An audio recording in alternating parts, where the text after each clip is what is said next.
Hello, welcome to SpreadingTruthMinistry.com on YouTube. Thank you so much for tuning in. This is the last one. Again, I am exhausted. It is very early in the morning, but I want to keep my word.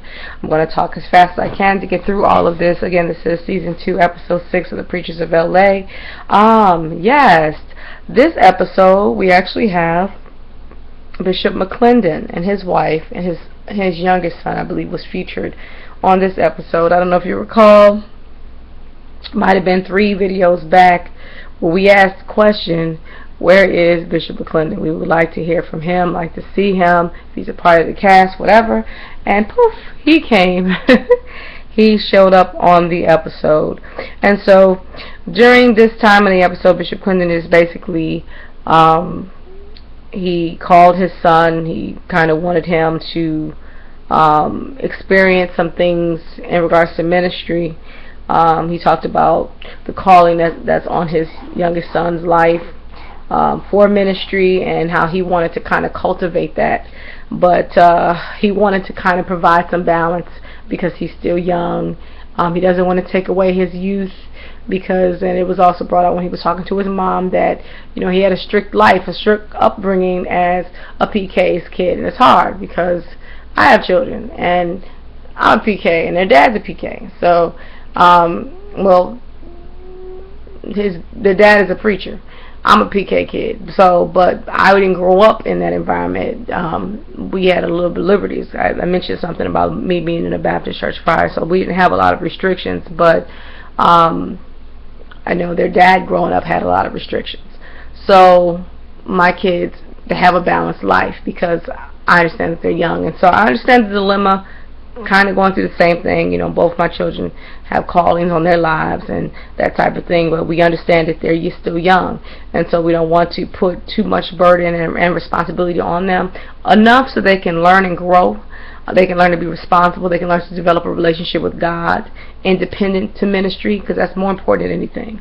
Having a relationship with God first before you start really engaging in ministry and helping other people, because if you don't have a relationship with God and that's not in order or done properly, trust me, it will be negatively impacted because of the burden that you'll feel having to deal with everybody else's issues.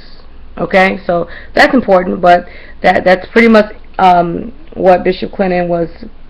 The whole episode was just about his son and making sure that he's good and making sure that he has the training and the teaching. They prayed over some prayer requests. He had a beautiful prayer for the prayer request, and that was it.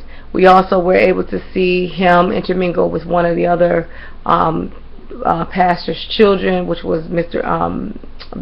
Pastor Cheney's wife and their youngest son. He was able to have a play date. Bishop McClendon allowed his son to play with Pastor Cheney's son, and his mom Maisha came over with him, and she was able to I guess have a conversation with Lady McClendon. Again, I mentioned before that, you know, she's never with any of the other wives. Maybe they saw my video, I'm not sure, but it was good seeing them. Again, you show what you want to show. You know what I mean? It's a reality show, but that's how it is anyway on these reality shows. People put on airs or people show what they want to show.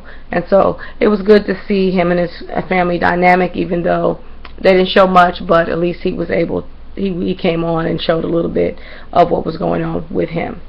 The next thing, and I'm going to talk about just pretty much 3 things: Pastor Bishop McClendon and his son, Lady Gibson and her prayer breakfast, and Minister Dietrich going back to his hometown to deal with some issues regarding his past. Let's talk about Lady Gibson. She had a prayer breakfast. She's been planning. She's been talking about in the last few episodes about this event that she's planning, and she was just basically expressing to her husband how nervous she was about it, and you know, that you know, she just wanted everything to work out the way it's supposed to. And anybody that's hosting an event, planning an event, speaking an event, you want everything to work out. You want, you know, it to be blessed. You want the people to have a wonderful time. And so, you know, that's to be expected. And so she felt that kind of way. She decided that she's going to speak, even though I believe she organized it, but she decided to be the keynote speaker. She said it was her first time speaking at their prayer breakfast. I'm assuming they have it every year. Maybe it's an annual event for them. And also she mentioned something about being called into the ministry since she was 20 years old. So she's been preaching for some time. I didn't know she was a preacher. So that's good to know. She's a preacher. And again, just excited about the prayer breakfast. She discussed with her husband about maybe just going out and just having a good time with a couple of the ladies just to unwind. She mentioned something about going go-kart racing. And so, her husband cracked a joke about her driving skills and ability. She did go. She met Maisha, and she also met Lady Christy, and they did enjoy themselves go-kart racing. She also invited the ladies to the event, and she actually asked them to do something or to play a part in the event. Lady Maisha was asked to do the music or to perform, and also Lady Christy was asked to pray. Of course, Maisha consented to it, and Lady Christy declined. And the reason why Lady Christy declined is she said that she hasn't really been able to spend any time with her husband for the last 3 weeks, which is understandable because when you're in ministry, you are crazy busy. So, there's always something going on at somebody's ministry. So you do need to take advantage of some downtime when you have it. So I do understand. It was a success. She preached a really profound word that moved the hearts of the people there.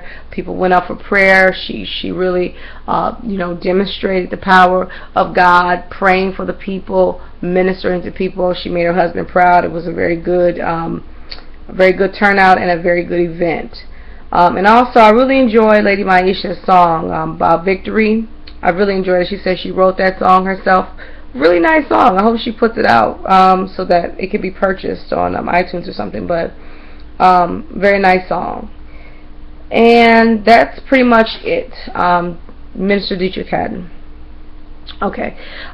Basically, this segment dealt with Bishop or Dietrich Minister Haddon's just dealing with the past, dealing with some of the issues in regards to his dad's side of the family. Some background, he never met his father, never met his biological father. His biological father is deceased. I don't know exactly when he passed away, but he never met him. He never spent time with him. He was raised by the Haddons, which is Bishop Haddon's, his mother's current husband. That's his stepdad.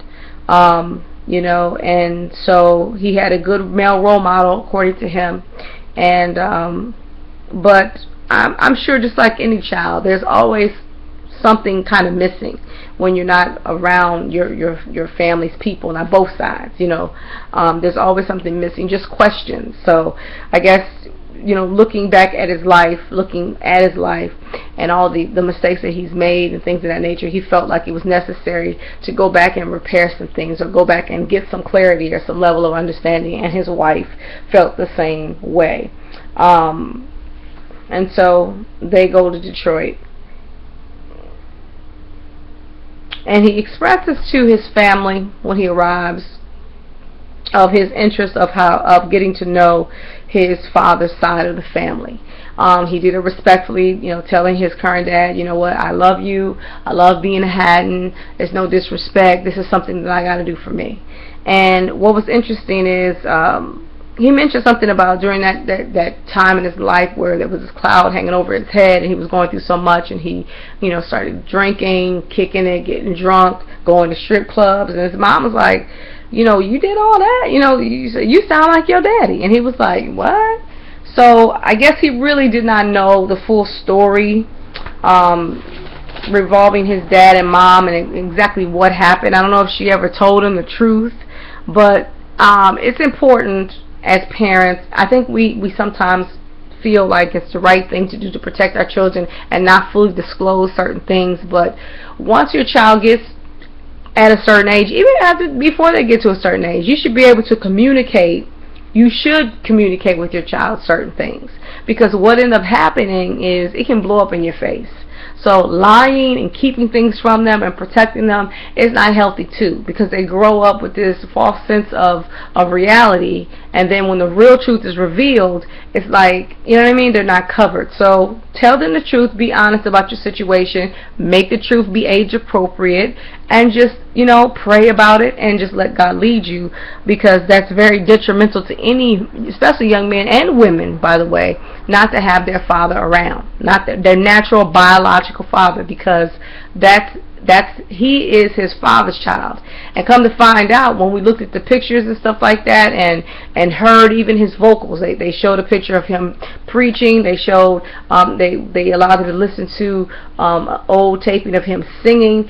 He is his father's child. I mean, an exact replica. Like, he literally spit him out. He looked at mannerism and everything. Like, even how he held his hand in the picture, he's just like his dad. Okay? So I'm glad that he had a chance to go back, and I'm glad that he did it, and he said that he wished that he would have been man enough to do it a lot sooner, at least confront him and ask him questions or whatever like that. But they all met. Before he actually met with the family again, let me deal with the dinner table situation when he was dealing with his stepdad, his mother, and his siblings and everything when they came together, when he came in town. Again, he mentioned something about meeting with the troops, I believe is what his father's last name is. One of his sisters got upset and was like, they felt like, no, you family, you're our family, you're our brother, whatever like that. And he's like, wait a minute, I don't think he understood, because I know I didn't understand why she got upset. I don't know if she felt like he was like denouncing the Haddons and like saying, I'm gonna go over here and be with them. No, he just wants to get to know his father's side of the family. So she got all upset and she started blaming Lady Dominique. And just because she's encouraging him, or she's trying to support him in this endeavor, as if to say she put the seeds in his head. And of course that's not true. I mean, they discussed it. I'm sure she probably brought up the importance of getting to know that side of the family, and maybe trying to find out who you are. That's important, because you have children, and what are you going to tell them? So I think that Dominique probably helped support him. She may have even brought up the idea, but in terms of him doing it and her convincing him, I don't believe that. He doesn't have that kind of personality. He wanted to do it on his own. She just encouraged him to do it because it was the right thing to do. But Dominique got all of her feelings. She got upset and overwhelmed and whatever. So she was probably she seemed like she was a little taken back by her reaction. And she was like, I thought we were cool. So she was trying to explain, we're not cool. I just was like, I don't like this. So, but the dad let her know, well, hey, if you don't like it, that's unfortunate. That's too bad. This is something he has to do, and we support him. He'll always be ahead, and we will always love him. It's not going to change anything over here because he's going over there. So anyway, he decides to meet. Before he met with the family, him and his mother went to the old house they used to live in right after she left his father. And so he asked her questions about what happened, and she told him that basically that there was issues of domestic violence between them, that he would go away for a length of time, and then he would come back as if he's done nothing. I'm imagining that he was struggling with drugs and alcohol. I'm assuming, because they never really did say whether he had a substance abuse problems. But for me, that's pretty much basic, drug addiction, alcohol addiction 101 is when you leave and you don't return for some time, or you're in and out, you're not stable. That's pretty much abuse or drug abuse, alcohol abuse 101. So anyway, she shares with him what happened, that basically she had to protect them, and so that's why she left and different things like that. So he did tell his mom, what, I understand you had to do what you had to do in that situation. I'm not blaming you. I understand, but I want to hear everybody's side. And so his mother was fully supportive. I understand 100% that you want to hear everybody's side, and you're trying to be open, as you should be. So she gave him her blessing, and so he went forward to meet with the family.